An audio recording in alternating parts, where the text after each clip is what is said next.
अब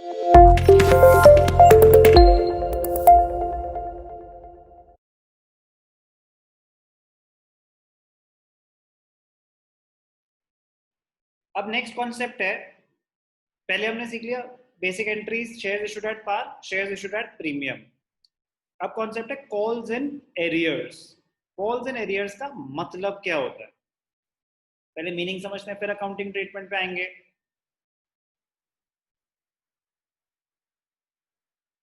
When an amount is an amount which is due but not received from the shareholders, when an amount is due, when an amount is due मतलब वो call due हो चुकी थी, when an amount is due but not received from the shareholders, it is termed as calls in arrears.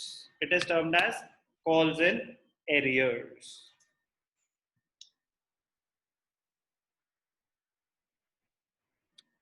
It has a debit balance. It has a debit balance. It is a debit item. Why? Because it reduces the liability of the company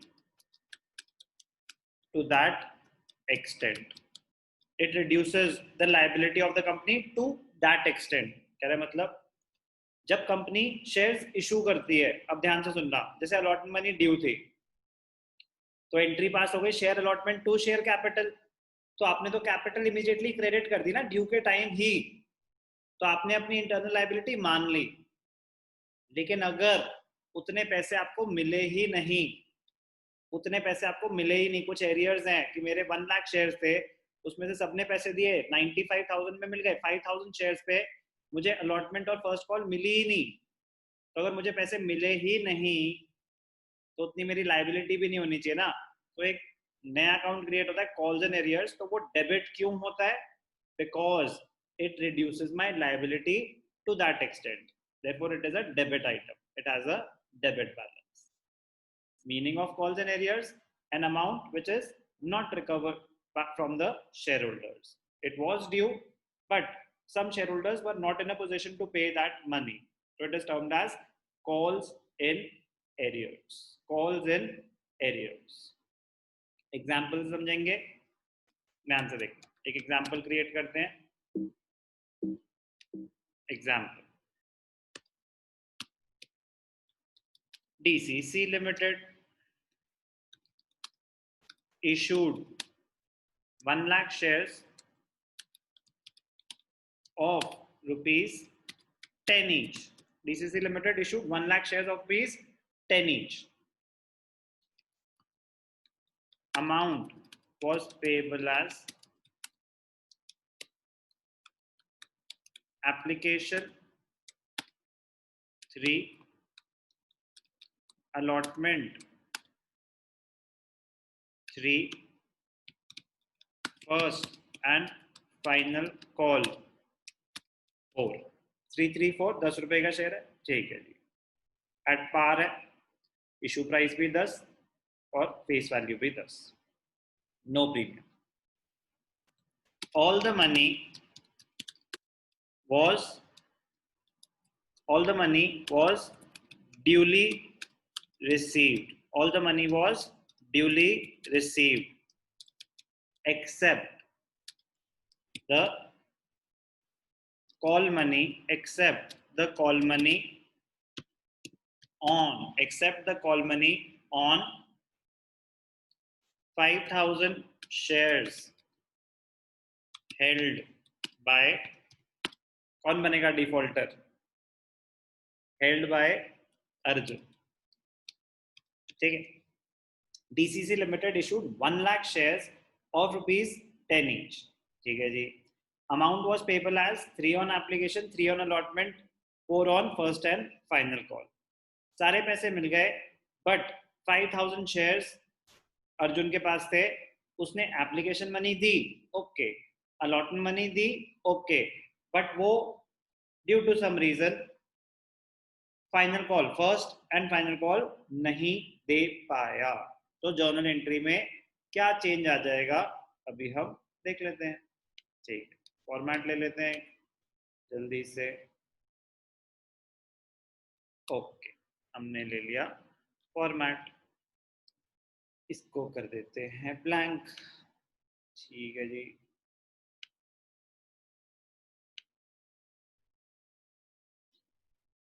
folio को छोटा कर देते हैं। ठीक है,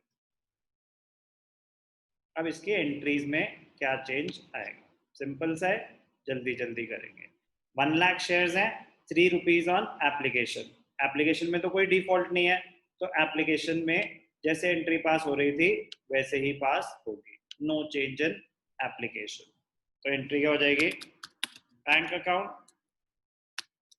debited to share application account. 1 lakh shares हैं, ₹3 का है, तो 3 लाख। ठीक है, एप्लीकेशन मनी रिसीव, नरेशन अपने आप करेंगे, चलो छोड़ो। Application money receive on 1 lakh shares at the rate ₹3 per share. फिर next entry, share application account debited to share capital, share application account debited to share capital. Narration, application money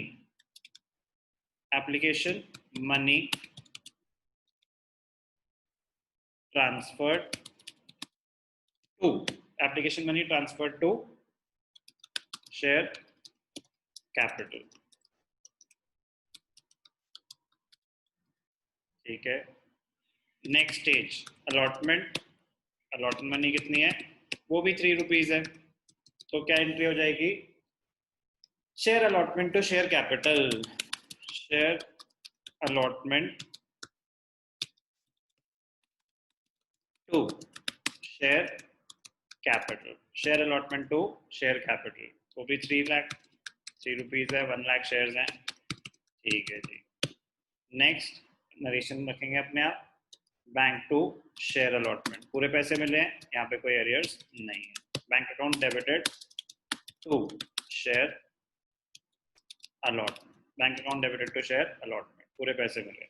अब ध्यान से देखना, मोस्ट इंपॉर्टेंट स्टेज जिसपे arrears हैं, first and final call ₹4 थी, ₹4 लाख मिलने चाहिए थे, तो पहले तो ड्यू की एंट्री तो पास कर ही देते हैं, share first and final call, share first and final call account debited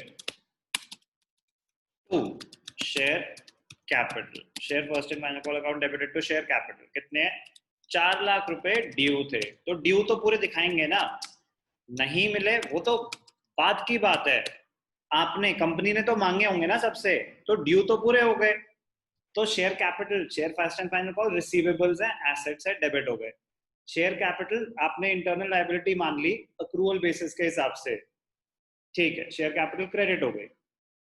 अब ध्यान से देखना, जो पैसे मिले उसमें से कुछ पैसे मिले, कुछ पैसे नहीं मिले। अब ध्यान से देखना, कॉल्स एंड एरियर्स को दिखाने के 2 तरीके होते हैं, कॉल्स एंड एरियर्स को दिखाने के 2 तरीके होते हैं।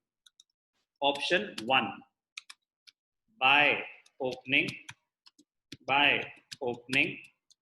Calls in arrears account, by opening calls in arrears account, अगर calls in arrears account open कर रहे हैं तो क्या होगा, तो जो पैसे मिल गए वो बैंक में, बैंक अकाउंट डेबिटेड, जो पैसे नहीं मिले calls in arrears account debited. 2, कौन सा स्टेज है, share first and final call, share first and final call, first and final call total कितने मिलने चाहिए थे, 4 लाख रुपीस, 4 लाख रुपीस मिलने चाहिए थे, ठीक है। बैंक अकाउंट में क्या आता है? Money received, money received. तो मनी रिसीव्ड कितनी है? 95,000 शेयर्स पे कितने रुपए मिले? 4 रुपए पर शेयर। 95,000 इंटू 4, 4 9 36, 4 5 20, 3,80,000 मिले। कॉल्स इन एरियर्स में आता है money not received, money not received. तो 5,000 शेयर्स पे 4 रुपए नहीं मिले, तो 5 4 20,000 नहीं मिले। कॉल्स इन एरियर्स 20,000 है। तो calls in arrears debit item क्यों होता है? It has a debit balance. It is a debit item because it reduces the liability of the company to that extent. In the balance sheet, आगे के point है but logic अभी समझ सकते हैं। In the balance sheet, calls and arrears is shown as a deduction. It is shown as a deduction from the share capital. तो जो भी आपकी शेयर कैपिटल एक लायबिलिटी क्रिएट हुई है टुवर्ड्स द शेयर होल्डर, जितने पैसे नहीं मिले वो मेरी लायबिलिटी कैसे हो सकती है? आपने तो दिए नहीं, मैं आपको वापस क्यों करूं? तो minus share capital for example 10 lakh थी, उसमें से माइनस हो जाएंगे 5 इंटू 4 2000, 5,000 इंटू 4 20,000 रुपीज से मेरी लायबिलिटी कम हो जाएगी। तो in the balance sheet calls and arrears is shown as a deduction from the share capital. Balance sheet तो अभी नहीं बना रहे हम। जर्नल एंट्री में क्या एंट्री पास हुई? Bank account debited, calls in arrears debited to share first and final call. ये था option 1, when a separate account is open for calls in arrears account. Option 2, option 2 without opening calls in arrears account, without opening calls in arrears account। अगर आप separate account open नहीं कर रहे, अगर आप separate account open नहीं कर रहे तो क्या होगा? अगर आप सेपरेट अकाउंट ओपन नहीं कर रहे तो क्या होगा? ध्यान से देखना।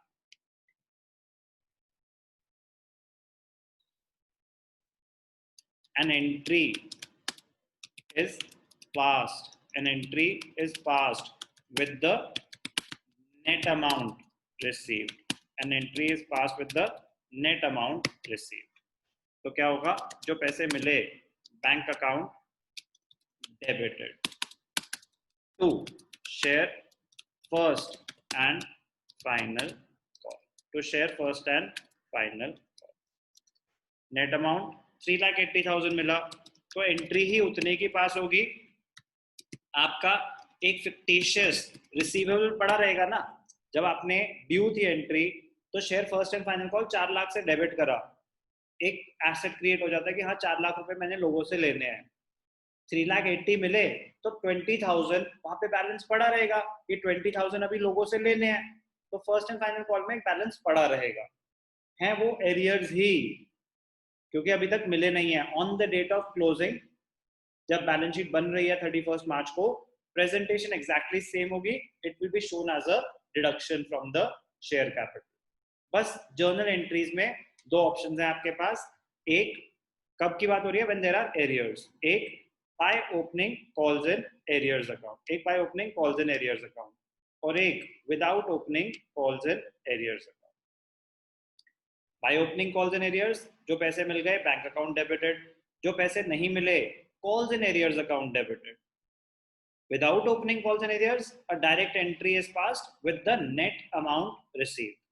जितने पैसे मिल गए bank account debited to share first and final call. First and final call में बैलेंस पड़ा रह जाएगा, वो जब उसका लेजर बैलेंस बचेगा दिखेगा कि 20,000 अभी रिसीवेबल है। अब जिन्होंने पैसे नहीं दिए, हम वेट करेंगे, उनकी टाइम देंगे उनको, उसके बाद आगे जाके हम सीखेंगे कि company has the right to forfeit their shares। तो आगे कॉन्सेप्ट सीखेंगे हम forfeiture, cancellation of shares whenever there is a non payment। तो बात की बात है।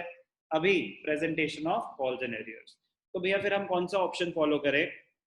Bye opening calls in arrears या without opening calls in arrears. तो अगर आपको ऑप्शन दिया जाए कि कुछ भी कर लो बेटा, always open calls in arrears, it is more logical, it is more logical, presentation is better when you open calls in arrears account। Logical है, टेक्निकली करेक्ट है, टेक्निकली करेक्ट है। कंपनीज ऐसे करती हैं, जो रियल लाइफ में companies अगर कोई पैसे नहीं मिले करती थी, आज की डेट में तो स्टेजेस में पैसे आते ही नहीं, पूरे पैसे एक साथ आ जाते हैं। तो टेक्निकली बेटर होता है bye opening calls in arrears. Otherwise mathematically equally net impact same है दोनों का, कि आप without opening calls in arrears भी कर सकते हो, ठीक है। तो हम क्या करें फिर, मेरी एडवाइस ये रहेगी open calls in arrears account. Otherwise एक सेफ वे होती है कि अगर क्वेश्चन में स्पेसिफाइड हो ओपन कॉल्स इन एरियर्स तो खोलना ही खोलना है, कुछ मेंशन नहीं है तो आपकी चॉइस है, उसमें आप जो मर्जी करें, दोनों इक्वली करेक्ट हैं। अगर आपके स्कूल में बोल रहे हैं कि विदाउट ओपनिंग तो कर लो विदाउट ओपनिंग, दोनों इक्वली करेक्ट है।